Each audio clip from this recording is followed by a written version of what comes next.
Kami po ay nagpapasalamat sa buong isang linggo ninyong pagtataguyod sa bawat isa sa amin. Bigyan mo kami ng kalakasan, bigyan mo kami ng kalusugan, at sinuportahan mo ang aming pangangailangan sa araw-araw.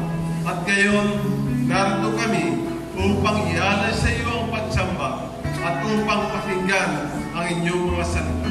Salamat, Panginoon, sa pangalan ng Jesus. Amen. Ayun po mga po. Let's be seated. At I thank the Lord for His goodness to us. The Lord has been so good to us. The Lord has been doing things for us, like ginagawa siya sa atin. I'd like to share to you, last Sunday, I was sharing about prayer for three, and this was all about the dry bones of Ezekiel, that Ezekiel made a prophecy to the dry bones, and ito rin po ngayon, kailangan tayo ay the Bible said, your young men shall prophesy, and your old men shall see visions. Tayo mga may edad na, we need to lead young people to see the vision of God for our lives. And then, you young people will prophesy to the dry bones. Okay, the unbelievers are considered dry bones. At yun ang that was our topic last Sunday. But today, pagpatuloy ko ang topic na yan dahil sa tinitingnan ko na ito ang kasunod. I was asking the pastors to give me the privilege to share to you the Word of God. Ito pong the whole month of August. Kaya pasensya na kayo. Nais kong ibahagi sa inyo ang mga may kinalaman sa pag-unlad at paglago. Okay, something to do with the growth of the church and the growth, our personal growth to the Lord. And now, I will be sharing about the topic, spiritual children production. Okay, spiritual children production. We need to recognize that the Lord has a divine assignment to each and every one. Okay, that divine assignment is, number one, is to bring souls in the presence of the Lord. Magdala tayo ng kaluwag. This is our divine assignment. Okay. At titingnan natin na today I will not be preaching like an evangelist, but I will be just teaching. Kasi this is very important topic sa ating mga believers. Napaka-importanting topic ito sa atin. Kasi the prayer for three is designed to produce, number one, to produce children, spiritual children. Ito po ang number one purpose ng prayer for three strategy. Okay? Prayer for three strategy ay para ito that we Christians should produce a spiritual children, like children of our own.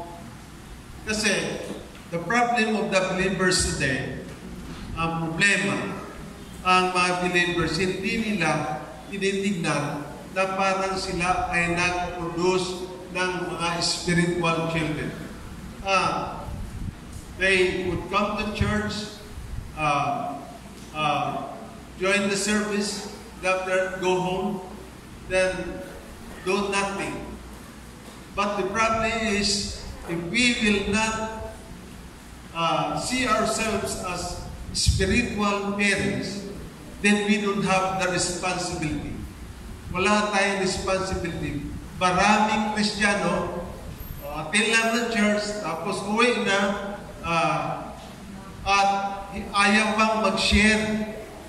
Okay? Ito ang problema, ayaw mag-share, basta mag-attend lang. Okay? Hindi ko po, yung aking post ngayon na parang pero gusto ko lang na magpintuhan tayo kasi may kinalaman ito sa paglago ng ating pananampalataya at ang church. This has to do with our growth. Okay, so, matotoo na mahirap na gawain ang magiging magulang. Okay, kasi kung ikaw ay maging magulang, tingnan mo lang your duties as parents. Okay? I-raise mo yung anak mo, pero kalamihan kasi, mga anak ng isa, tapos tumitigil na.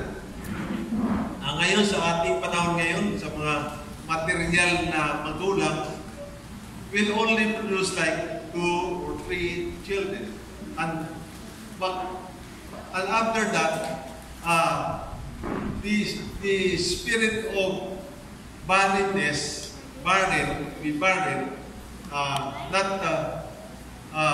will be with them.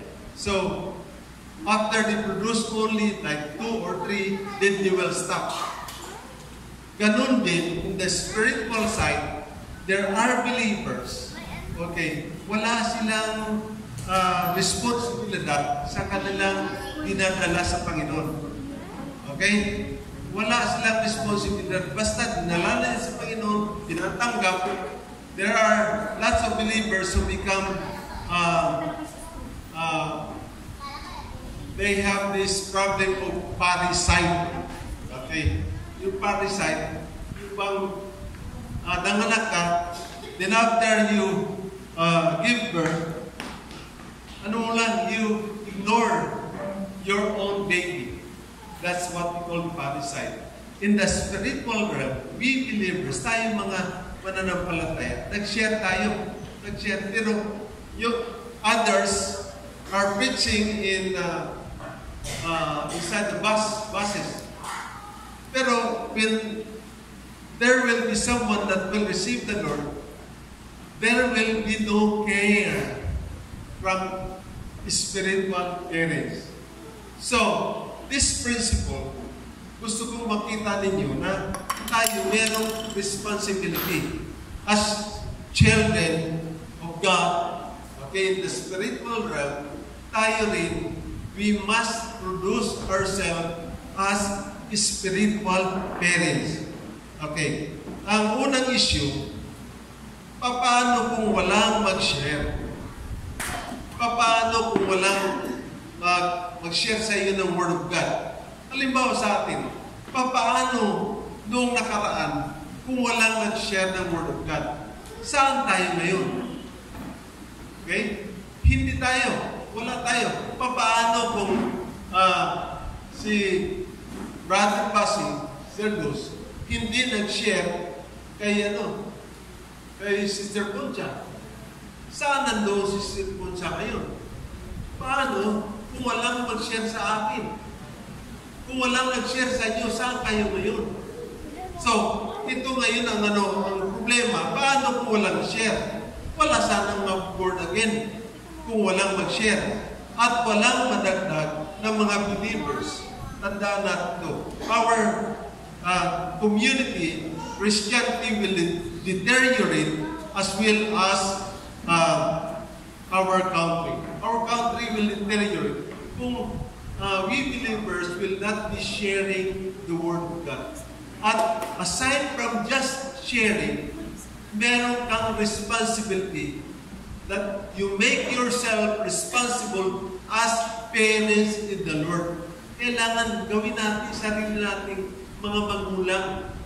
Yan ang una natin gawin. Okay, kasi kung hindi, our community will deteriorate, our country will deteriorate, kasi wala nang mga believers na madagdag. Okay?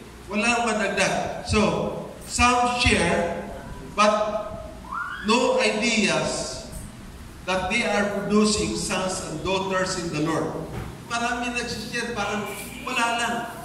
hindi nilagay sa isip na tayo ay ginagawa ng Panginoon ng mga spiritual parents.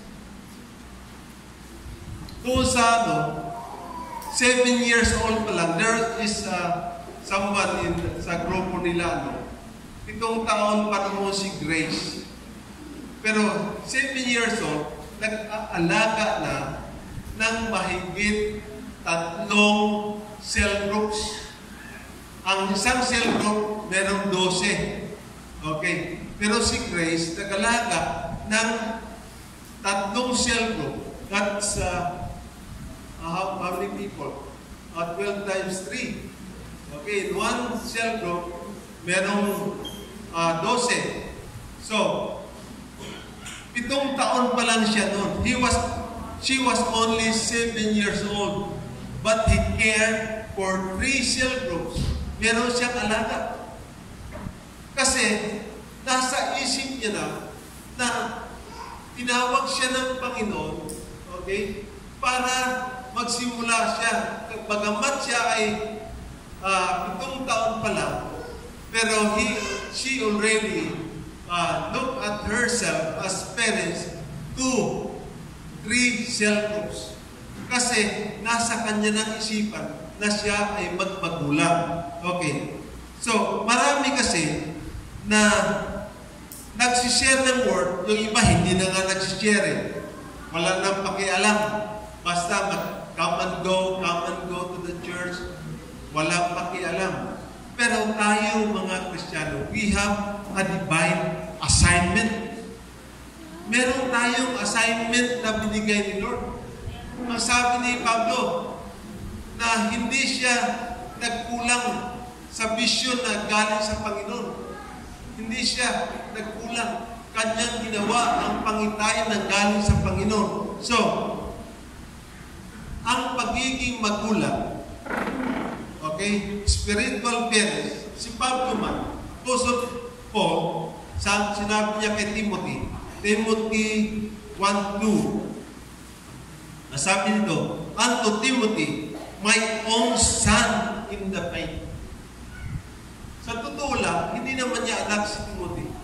Pero si Timothy, kanyang inalagaan hanggang sa siya ay naging saktong mananampalataya. Kaya ang kanyang pagtingin kay Timothy, my own son in the Lord. Ito talaga ang dapat na tayo ay magmagulang. Kahit tayo ay bata pa, pwede nang magmagulang sa Panginoon. Kasi ang mga taong hindi mananampalataya, the unbelievers, okay, ano ang tingin ng Panginoon? The unbelievers are like dry bones. Dry bones ang mga unbelievers. Kaya sabi ni Lord, I came that you might have life. Yung mga unbeliever, wala silang buhay. Spiritually dead ang mga unbelievers. And they are like dry bones, mga tuyong buto, matagal na napatay. Pero, ang sabi ni Lord, that's the reason why Jesus came to give life. Bigyan tayo ng buhay. And after that, you receive life from the Lord. Then, meron pang extra. Life abundantly. Ito ang pangako ng Panginoon in John 10:10. This is the promise of the Lord. Okay? We will not just be talking about the thief coming by him, but the thief comes to kill, to destroy. Hindi lang to steal. But the next part of that verse is, I came that you might have life. Kaya, we were like dry bones, but nung tinanggap natin ang Panginoon, somebody has to take care of us. Nagpasalamat ako. Our pastor before took care of us. Okay? Talagang like son. Okay? Like daughters. We were taking care by the people ng mananampalataya like their own children. This is the problem of the church because no one is doing this na para bang nagmamagulang. Yan ang problema. Yan ang ating, na kailangan tayo mag-alaga. Magkaroon tayo ng alaga. Yung iba sa atin, matandang Kristiyano na, pero walang alaga. See? Lots of us has been Christians for so many years, but we don't have someone to care. There's no spiritual sons, and there's no spiritual daughters. Ngayon, kung tanongin ko kayo, halimbawa, sino ang nag-share sa inyo ng Word of God? Okay. Isipin nyo, sino ang nag-share sa inyo? Yun ang spiritual mother. Yun ang spiritual father. Pero, okay, hindi ka inalagaan. Pag sinabing inalagaan, this is the process of discipleship. When you say to care for someone, this is the process of discipleship. Na talagang alagaan tayo hanggang sa ikaw ay lumaki. Kasi meron tayong ladder of success. The ladder of success mula sa evangelism, then consolidation, ikaw ay alagaan, okay? Hanggang sa ikaw ay maisenda. Okay? So, this is number 1. Na doon sa ganun din sa verse na sa Timothy, the 2 Timothy chapter 1 verse 2, sabi ni Timothy, to Timothy, my dear beloved son, my dear beloved son. Ito po ang tungkulin nating lahat. Ito ang divine assignment na tayo ay magmamagulang para ang responsibility ng pag-aalaga. Hindi yung pangaralan mo, pinatanggap mo, iniwanan mo na spiritual parasite. Kapag iniwanan mo lang, hindi mo inalagaan, patay. Kaya hindi advisable na mangangaral ka sa bus, may tumanggap nun. Paano na pagkatapos? Walang mag-aalaga. Kaya parang inuluwal, pagkaluwal, iniwanan mo, patay. At marami talagang namamatay lang. Okay? So, salamat sa Panginoon. Then, secondly, the second topics that we have is about the second purpose why we have this study is to end our spiritual barrenness. Spiritual barrenness. Kailangan magtapos na yung spiritual barrenness. Who among us plan to be barren the rest of your life? Sino ba sa atin maging gustong barren? Okay? Ayaw natin. Gusto natin, even in the material world, we need to have children.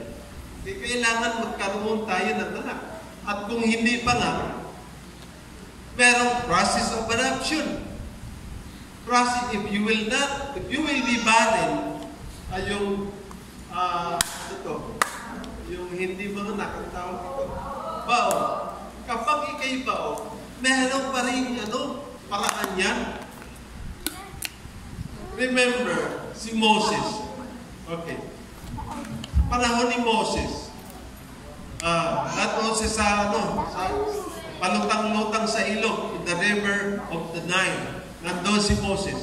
And then, yung ng prinsesa, habang naliligo, nakita yung basket where Moses was there.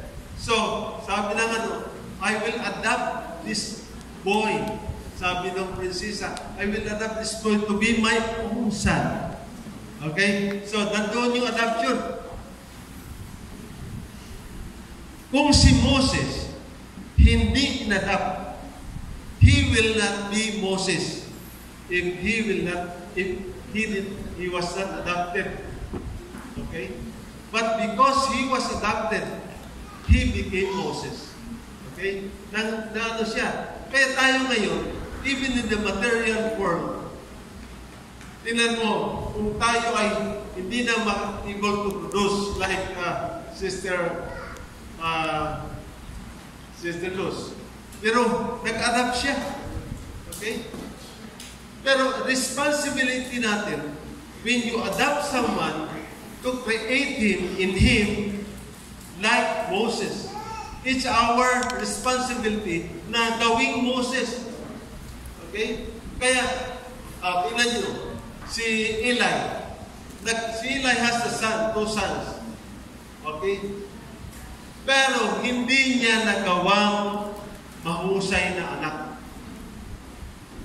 Anong nangyari sa Ihopni? Yung dalawang anak, the two sons of Eli, what happened to them? The responsibility, hindi na nangyari sa kanya. Pero si Eli, nag-adapt din ng isa. Okay?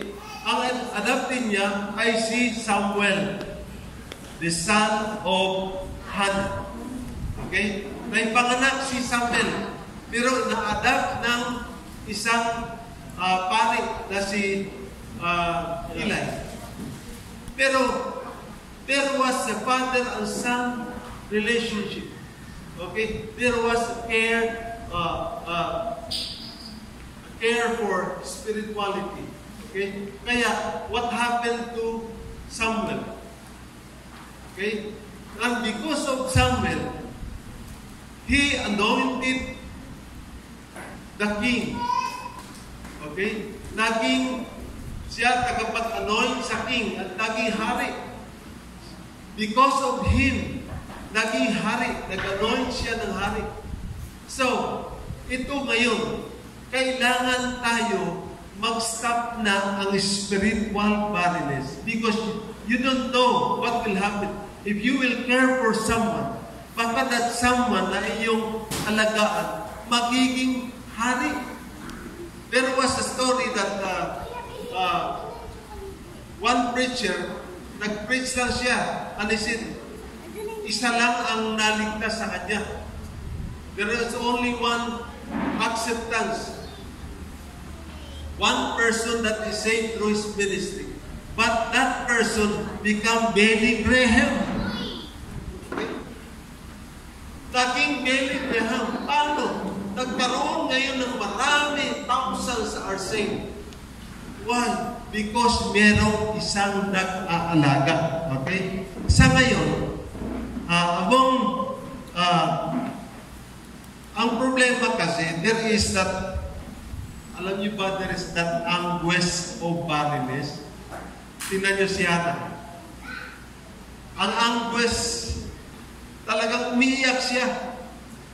Pumunta sa simbahan, iyak ng iyak, napagkamalan pang lasing. Sabi ni Eli, bakit ka, lasing ka ba? Maagang-maaga. Sabi niya, no, I am not drunken. Nag-pray siya that the God will give him a son. Sa kakapanalangin niya, binigyan siya. So that anguish, the anguish of being barren, dapat ganun din ang ating maramdaman. Magkaroon tayo ng anguish, Lord, give me a spiritual son. Panginoon, give me a spiritual son to care for. Meron dapat tayong mga spiritual son na ating alagaan. Okay? Dito sa church, alam nyo, may mga bata dito na inalagaan ko. Binibigyan ko yan kahit linggo-linggo lang, 10 piso, pero bumabalik. At habang sila'y naalagaan ko, binibigyan ko ng 10 piso, minsan 20, wala. Tapos, dahil doon, balik na siya, palagi na siya nag-aatin ng Sunday school just because I give him 10 pesos. Yun lang umpisa. Children are coming to the services because of 10 pesos. And sila, naglilingkod na sa Panginoon. They serve the Lord. They started to serve the Lord just because of 10 pesos. How many children do you think we can sponsor so that they will listen to the Word of God? And this principle of parenthood ay simulan na natin.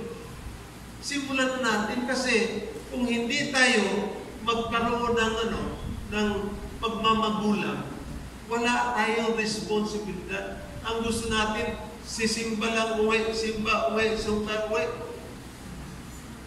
Anong mangyari kapag gano'n?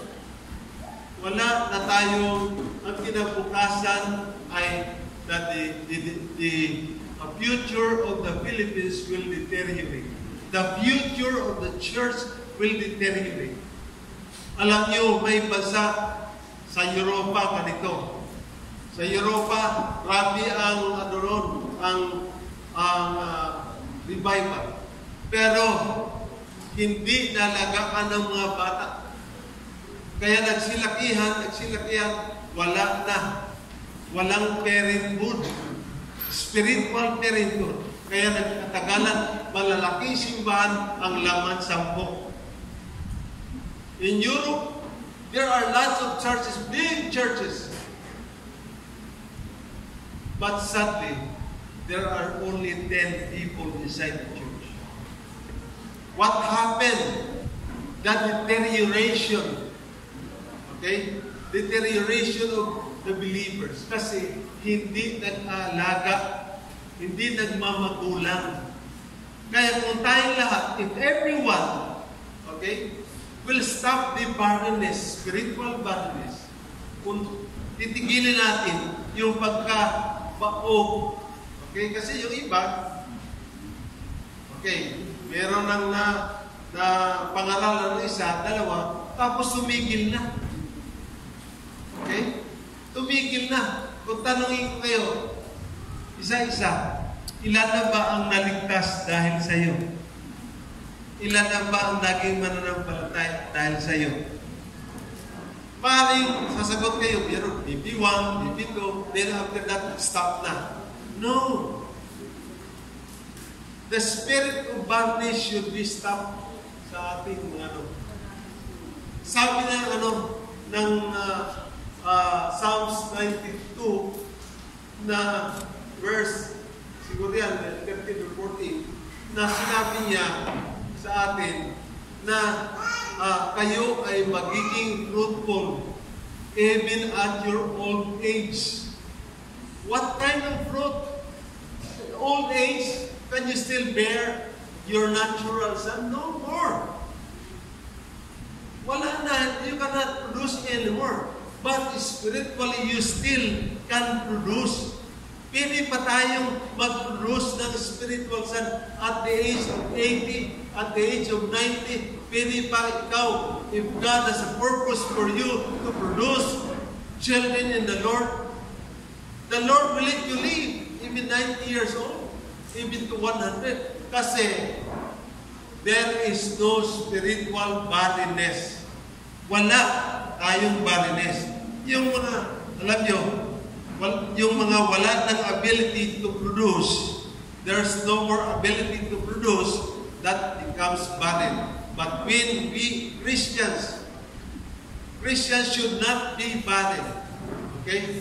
We should have the ability to produce children, okay, in the Lord. At alam nyo, yung mga tambay-tambay lang, okay, mga tabinats at sa mga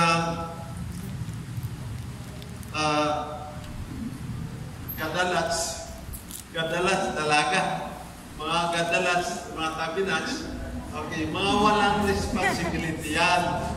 Okay?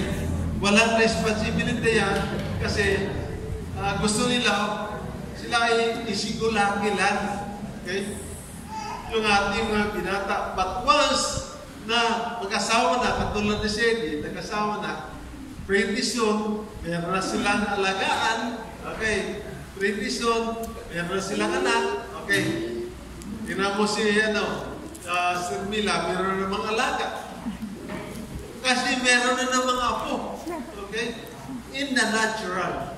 But in the spiritual, okay, yung barrenness dapat matanggal. dapat ang bawat isa sa atin may alaga na. Okay? Si Grace, noong siya ay 7 taong pa lang, may alaga na siya ng 3 cell group. 7 years siya, pero ang mga cell group niya, 9, 10, siya nag-aalaga. Hanggang ngayon na siya ay, full place na dalaga na, ang alaga niya ay 1,000 na. 1,000 ang alaga, ang children niya sa Panginoon. So, bakit nangyayari ito? Why is it that this happened to Grace? Because ang mindset ni Grace, na siya niya, habang bata ako, mag-aalaga na ako ng spiritual children. Okay. So, yung mga walang responsibility, mga gusto lang yan, paparty-party lang, okay, yung mga binata, mga dalaga, pero meron kayong responsibility. Kasi yung mga young people, may responsibility sila to prophesy to the dry bones. You young people, this is your divine assignment. That you will prophesy to dry bones. Yung mga spiritual and dead, you will prophesy. Sabihin mo kung nag-pray ka. Say for example, may kaibigan kang si June. Sabihin mo sa prayer mo, June, ngayon pa lang sa prayer ko. Sabihin mo, I declare that you will receive the life that comes from God. From Jesus, you receive it. Right now, I prophesy. So when you pray and pray for 30 days, just like si Daniel praying for 30 days. And after that, here comes the answer. And the angel said, the first day you pray, God heard your prayer already, but the prince of Persia was the one who is hindering it. But now, he sent Angel Michael to help me, and now the answer is here. So we have 30 days prayer for 3. Manalangin tayo sa 3 tao sa isang buwan. At pag naipanalangin mo siya, siyempre, you will prophesy. Kasi the young men shall prophesy. Okay? Your young men shall prophesy, and your old men shall carry out the vision. Tayong mga matatanda, we are the vision bearer. Tayong mga matatanda, vision bearer. We should take care of the young people, the children of today, because ito ang kasunod na third purpose. Ito, leadership, reinforcement for the future. Number 3, leadership reinforcement for the future generation leaders. Ito ay trabaho natin. This is our work. When we care for someone like our own children, okay, they are, okay, leadership reinforcement. Tingnan mo nangyari kay Samuel. Nag-pray si Hannah. Pero si Hannah nag-pray, sabi niya, Lord, kung bigyan mo ako, if you will give me a son, my son will serve you the rest of his life. Tingnan niyo, the commitment of Hannah that if God will give him son, that this son will serve him the rest of his life. Diba? Nung nanganak na, si Samuel is the reinforcement for the future generation. Okay, reinforcement for the future generation. Kaya when Hannah was praying, talagang there was anguish. Talagang, Lord, give me a son, give me a son. Sana tayo ngayon, we shall have that anguish. Lord, give me a son, spiritual son. Kung tayong lahat, tayong manalangin, Lord, give me a spiritual son to care for. Lord, give me a son.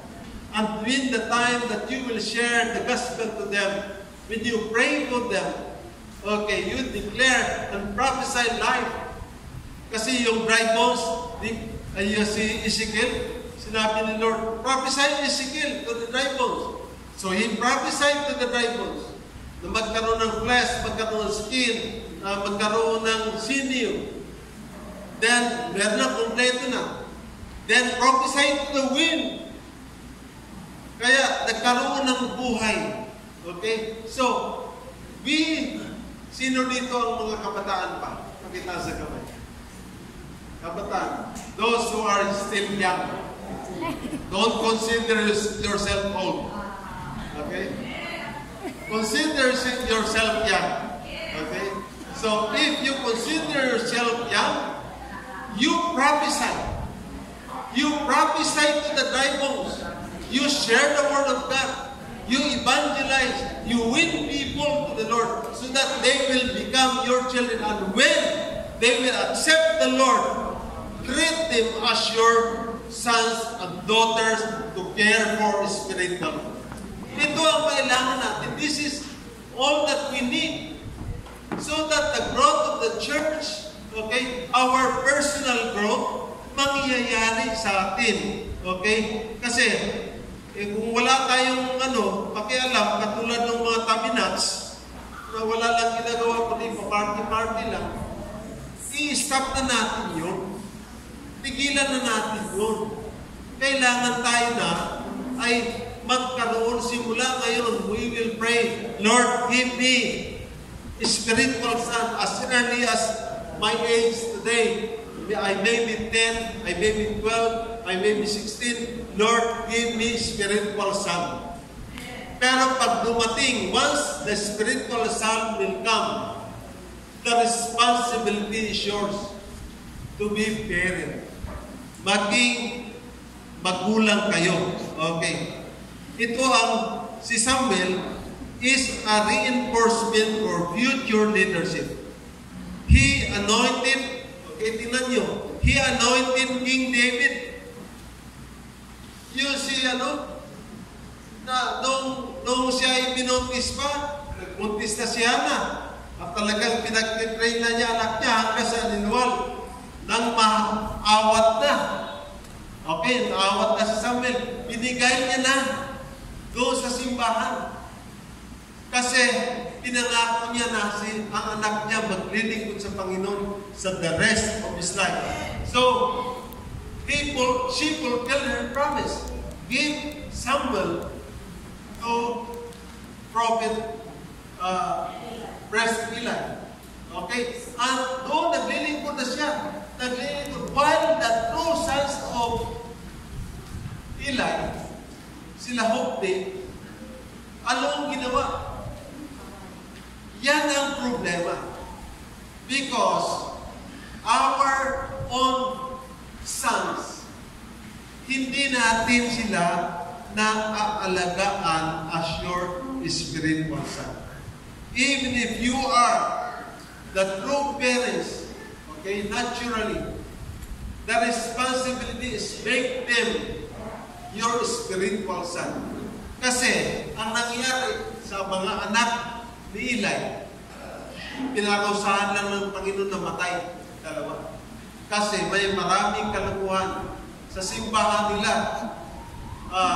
Tinatabihan nila ang mga dalaga doon. Binubuntisan nila. Okay? Kasi mas namang ugali ng kanyang dalawang anak. Pero, dahil si Samuel, nalagaan niya na kanyang spiritual son, he became a prophet. Si Samuel, okay, was a king maker. Imagine, hindi naman niya inisip na ang anak niya maging king maker. But because inalagaan niya naging king maker. Okay, ginawa niyang hari. Okay. Di mo lang alam kung ano ang mangyayari sa mga alaga mo, Kristiyano. Dito, tingnan nyo, nagbigay ako ng 3 seat member Sino yung, pakitaas nga yung mga seed member natin. Kamay, ayaw na magano. Okay. Bakit wala kayong passion, mga leaders? Wala kayong passion na alagaan nyo parang anak. Kasi hindi naman sila, hindi mo sila niluluwal, hindi mo sila iniire, hindi mo sila inaalagaan, hindi mo sila iniiyakan. Pero kung ikaw ay ginawa kong leader, dapat ito ang gawin mo. Meron kang 3 seed member. Okay? Dapat yun, iiyakan mo na kay Lord. Ipag-pray mo na kay Lord. Lord, ang aking mga seed member, gagawin ko silang mga spiritual son. Alagaan ko sila. Iluluwal ko sila para ko i-erase sila. Pero, tingnan nyo, binigyan ko kayo mga leaders ng 3 seed member. Hindi nyo inalaga. Kasi hindi nyo naman iniire. Okay? Hindi nyo naman. So, umpisahan natin ulit. Umpisahan natin ulit. Kung ibinigay ko sa inyo, okay, meron kayong seed member sa cell group nyo, inyong alagaan na parang tunay na anak. Okay? Parang tunay na anak. Inyo talaga alagaan yan. Dahil dito, yung alaga natin na ngayon is a future reinforcement for the future generation that the children that we care for, especially the young people. Ang inalagaan nyo, they are reinforcement yan. Okay? So, yan ang kailangan natin Di lang tayo nagpaparami. Kasi walang dating yun pagka hindi mo inalagaan. Malaki ang role ni Hannah sa buhay ni Samuel. Malaki ang role.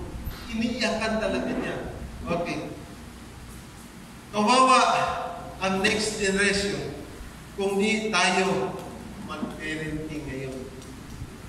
Kawawa ang next generation. Taiwan. Naggaling ako sa Taiwan. Lalaki ng church. Kasi nung panahon ng sino ba itong Chinese president na nag-sign sa Taiwan. Gumawa siya ng church. Sino ba yung Chinese president who exiled in Taiwan? Okay. Nagpagawa siya ng mga churches. Noong umpisa, ang dami na Kristiyano sa Taiwan. Pero katagalan, because there is no parenting. Ngayon, big churches, few believers. Laking simbahan, yung simbahan nila yung aming kaibigan doon, binenta na lang. Kasi wala nang nag-church. At ayaw ko na mangyari dito na one day, kung wala na kami, okay, kung walang susunod, one day, ang matitira rito, 10 na lang. Okay? If no one will follow this principle of parenting, one day, this church will only have 10 members. You see? Kaya ngayon pa lang sinasabi ko na ito. Kasi kailangan ngayon pa lang mag-reinforce na tayo. We will reinforce the future leadership. We will reinforce the future disciple. Okay. Na ang role ni Hannah kay Samuel gagawin natin. Kasi kawawa ang next generation. Tingnan mo nangyari kay Eli sa mga anak niya na si Hophni at si Pinehas. Ano nangyari sa kanila? Tinarusahan lang sila ng Panginoon. Number 4. Okay. Number 4 na. Number 1, spiritual parenting. Okay. Number 2, the barrenness should stop. Okay. Tigil ang barrenness. Number 3, purpose leadership reinforcement for the future generation. Number 4, ito na, intentional leadership reproduction. Kailangan talaga mag-intentional tayo. Mag-seryoso tayo. We will be serious enough to do this intentional leadership reproduction. Ito ang ating ginawa, yung parenting, stop barrenness, okay, yung reinforcement. Ngayon pala, kailangan na tayo na magkaroon ng leadership reproduction. Kaya ako pumili ng 10 leaders. Okay? So church na ito, tinatawag nating primary leaders. Meron akong pinili. Pero hindi sila nag-active. Nawawala. Oras na mag-meeting ng Merkulis, 4 ang dadating. 12. Sabi ko, 12 naman po sila. Bakit nawala? Ang mga babae rin, 15 sila. Pero 8 ang dumating. Saan? Kailangan naroon tayo sa leadership meeting. Okay? Magkaroon tayo ng responsibilidad naman. Okay? Kasi doon sa leadership meeting, doon ko binababa kung anong ating gagawin. Okay? So, sana naman, kung kayo maging leader, kung leader kayo, gampanan nyo because this is a privilege. That you are appointed, you are selected leader, that's a privilege. Kung hindi nyo tinignan yung privilege, kung inyo lang yung wardi-wardihin, nasa sa inyo. Pero meron tayong divine assignment. Meron tayong assignment ni Lord. Ginagawa mo ba ang assignment ni Lord? Okay. Alam nyo, the rest of His life, nag-serve ang mga lingkod ng araw. The reason why narito tayo ngayon, because there is someone who cared for us. The reason why we are here, serving the Lord. At kung maaari, the rest of our lifetime, we will serve the Lord. Kaya, tayong mga leader, mag-pray tayo, Lord, bigyan mo ako ng anak. Kahit 12 lang. Okay? Kaya 12 mga alagad. 12 mga tribe ng Israel, always 12. Kaya yun ang model natin. Lord, give me 12 disciples. Lord, kailangan mga anak ako, ipanalangin ko to. Talagang iiyak ko to kung sino yung piliin mo. Once na makapili ka na, i-forma mo na sila. I-forma. Kaya next Sunday, ang ating service sa kaiba. Kasi we will be forming the real self-group. Okay? May iba ang ating magkaroon tayo ng magkaroon tayo ng pag-uusap talaga na tungkol sa self-group. Kasi ipoporma na natin ito. Kung hindi natin maporma ito, na-miss out natin ang magandang future. Okay? Kasi we should be able to manage expectation. You know, we need to manage our expectation. Kasi, halimbawa, okay, ako, minamanage ko ang inyong expectation. Kahit pagod na ako, minsan pagka Merkulis, pag gusto ko na matulog kasi alam niyo naman ko, ako na-stroke ako. Okay, 6 years ago, I was stroke. So, marami ng pero gusto ko ng pagka alas 8, higa na ako. Pero kahit inaantok na ako, because you expect me to be in that meeting, talagang pilitin ko yung aking sarili kahit yun na ako, haggard na. Because you expect me to be there at the meeting. I manage your expectation. Okay? Pumunta ako kahit pagod na ako, kahit kiyang-kiyang na ako lakad ko. Sige, pumunta ako because you expected me to be there. Okay? The same is true. Okay? manage God's expectation of us. We manage it. Dadalo ako kahit pagod ako dahil may nag-aantay sa akin. Okay? So, ganun din. I-manage nyo ang expectation ko rin. How about manage the expectation of God? Okay? Kasi si Hannah, expected na ng Diyos yun na umiyak siya. Na talaga kasi nangangailangan siya ng anak. Barren siya. Talagang he cried talaga sa Panginoon.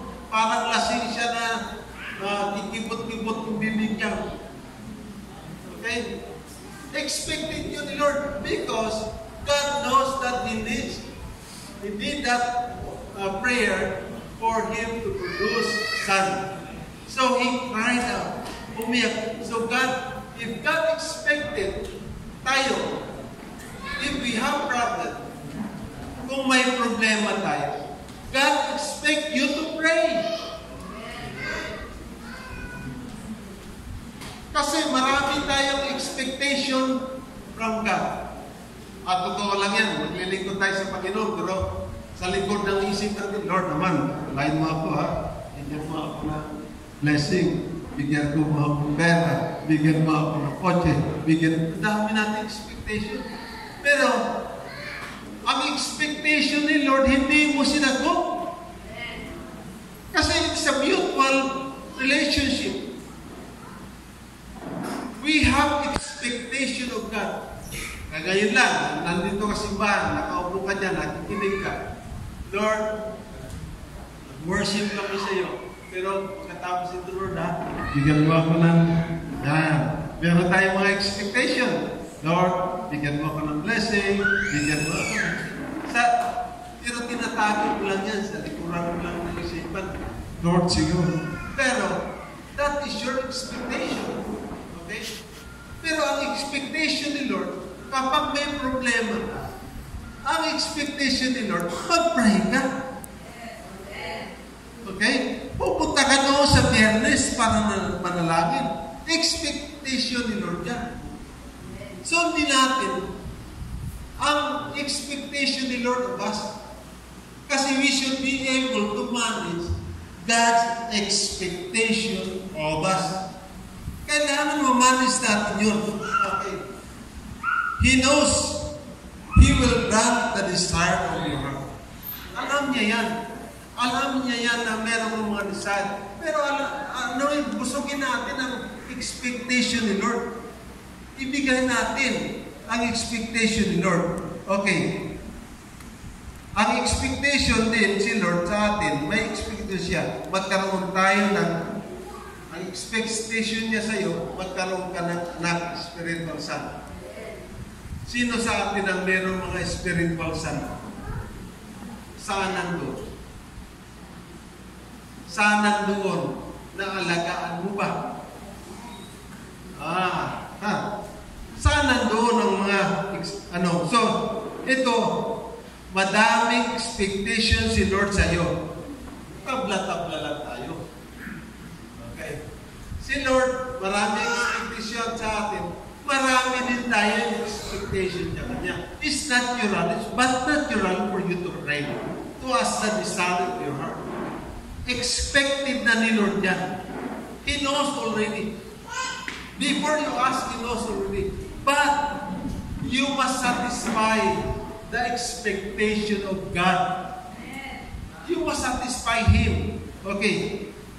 Sabi niya, ikaw na heavily laden. He expects you to pray. Sabi niya, come to me all ye heavily laden, I will give you rest. Pero heavily laden ka na. Okay. Ayaw mo pa rin manalangin. Nagtatampo ka pa, Lord. Pray na naman ako ng pray. Wala naman.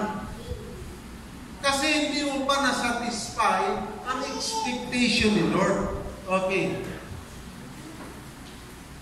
Kung tayo ay iiyak, kung yan, tayo ang mga iniyakan natin ngayon, the Lord bibigyan. Kamisan kasi, iba ang ating expectation.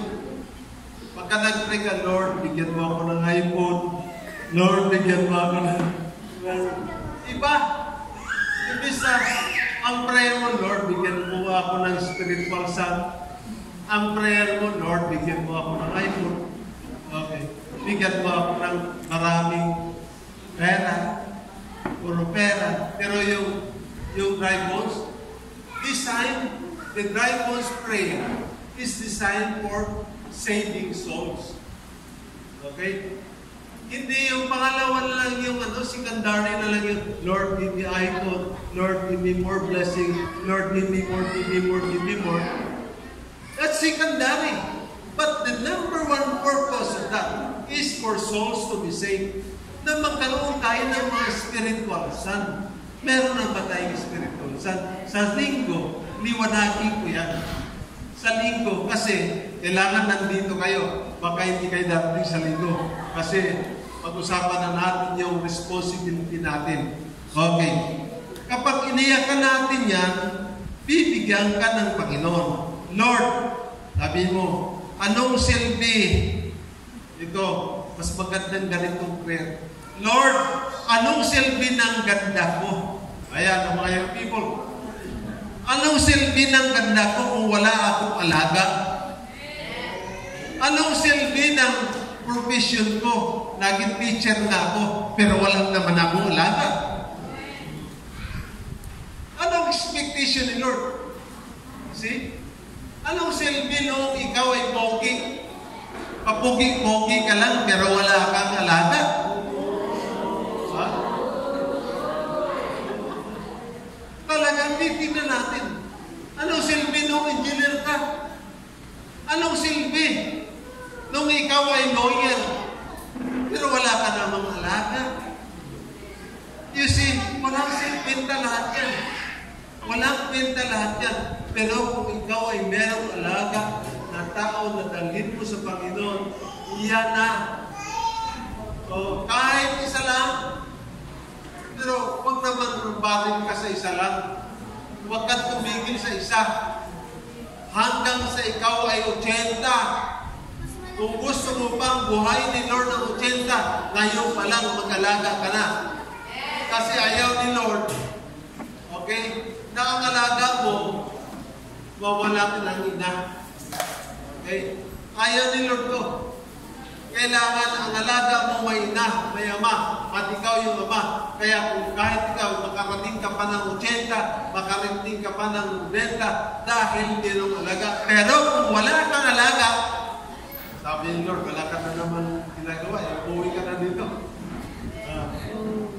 Wala ka naman ginawa, kundi kung ano lang ang ginagawa mo dyan sa mundo. Kung ano lang yung ginagawa na wala namang benta. Nagnegosyo ka, puro na lang negosyo, walang negosyo sa kaluluwa. Anong benta noon? Kasi mahalaga sa Diyos na ma-reinforce natin, okay, ang future. Na mahalaga sa Panginoon na mayroon tayong reproduction of leadership. We will reproduce leaders that will lead people to the Lord. Yan ang kailangan natin. Kaya mga kapatid, dahan-dahanin ko lang ito, mayroong 2 linggo pa na maunawaan talaga natin. Na maunawaan natin ang ating layunin. Kaya ka binuhay ni Lord. Kaya Sister Billy, meron kang stage 4 cancer. Tinanggal ni Lord. Bakit niya tinanggal? Gusto niyang mag-alaga ka. Yes, hallelujah. Ngayon din tayo. Tayong lahat. Kailangan, makapagtanong ka, Brad, kailan ka ba naligtas? Ano bang taong ka na born again? Eh, hindi mo na maalaman kasi you're not serious enough sa iyong relasyon sa Lord. Sino ba ang nag-share sa iyo ng word? Ngayon, kung may maturo, yan. Sabihin, Brother Johnson, sino ba sa iyo? Yung father-in-law ko, ito. Si Mark. May turo siya. At talaga, alagaan ni Mark na gusto yan. I-disciple niya na gusto para maging katulad ni Samuel that in the future, who knows, Johnson will become president of the Philippines. You don't know. Become a mayor. Become a businessman. Ano? So, ito kailangan natin. Habang ngayon pa lang. Sinong nanaginip na ako makarating dito sa Manila? Doon lang ako sa Davao Oriental, sa Barrio. Yan, kilala ako niya. Taga-Barrio lang ako Kalabagan. Na butas na yung pantalong ko sa nakatrabaho, pwede ko kita na doon sa pag-uma. Sama tatay ko. You will think that one day, I will be here to share to you the Word of God. Wala. So one day, yung anak mo personal, anak mo, gawin mo yang katulad ni Samuel. Okay, kung hindi mo kaya, ipaampun mo sa iba. Tingnan mo nangyari kay Moses. Moses will not be a Moses if he was not adopted. Okay? So, yung pag-adapt natin, may purpose yan. When you adopt someone to become your child in the Lord, adopt someone. Maghanap ka ng ma-adopt mo at palakihin mo. Talagang alagaan mo spiritually. Ito ang gusto ng Panginoon. That today, okay, we will intentionally, okay, produce, okay, the reproduction of leadership today will happen. Na malakas ka pa, that you are strong, that you are strong and will able to reproduce a son. Time will come when your strength shall fail you. Wala ka na magawa. Okay? Pero ngayon, while you are still strong, okay, gawin mo ito na prinsipyo na magmamagulang ako, mag-adapt ako, okay, at alagaan ko yan. Dapat tayo mag-alaga sa isa't isa.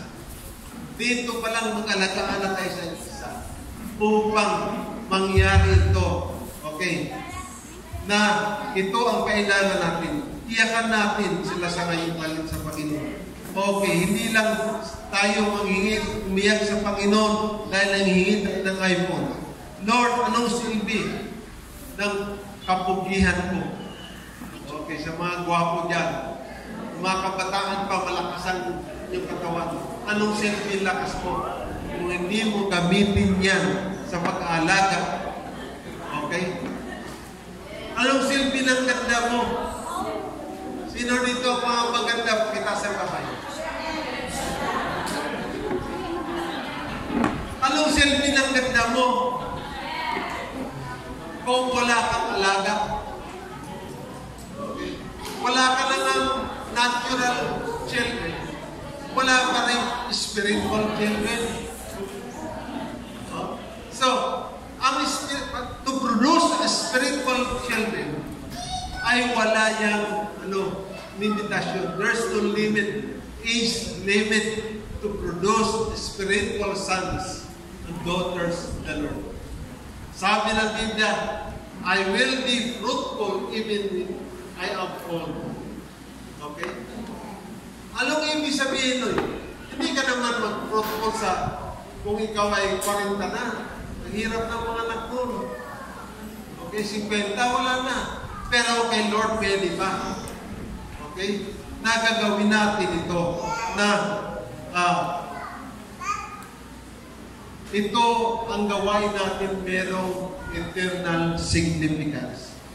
What we do now will have eternal significance. Okay? Kailangan let's do our part. Okay? Na magkaroon dito. Purihin ang Panginoon. So, ano ko na yung apat na topic din. Okay? Ang apat na topic natin, let's be spiritually mother and father. Let's stop the barrenness of our life. let's have the leadership reinforcement for the future generation. At pang-apat, intentional leadership reproduction. Let's be involved in this. Okay? So that our lives will be meaningful sa Panginoon. Let's stand and let's pray. Father, we thank you, Lord, for your words. Panginoon, we stand that comes from you. Lord, make us all spiritual parents. Give us sons and daughters in the Lord. Bigyan mo kami. Just like Hannah, O Lord, the anguish, O Lord God, of being barren. We will remove it, O Lord. Remove the barrenness of our spiritual life. That we will be able to produce, O Lord, sons and daughters in the Lord. Upang kami, Panginoon, maging meaningful so that our lives will be meaningful. Kahit yung mga bata, Panginoon, gawin mo na ito, Panginoon, ang kanilang isipan na magkaroon na, Panginoon, Lord God, maging sila man magkaroon na rin ng reproduction, Panginoon, of believers. Salamat, Panginoon. Salamat po, Diyos. Oh Lord, thank you for your word. In Jesus Christ's name. Amen.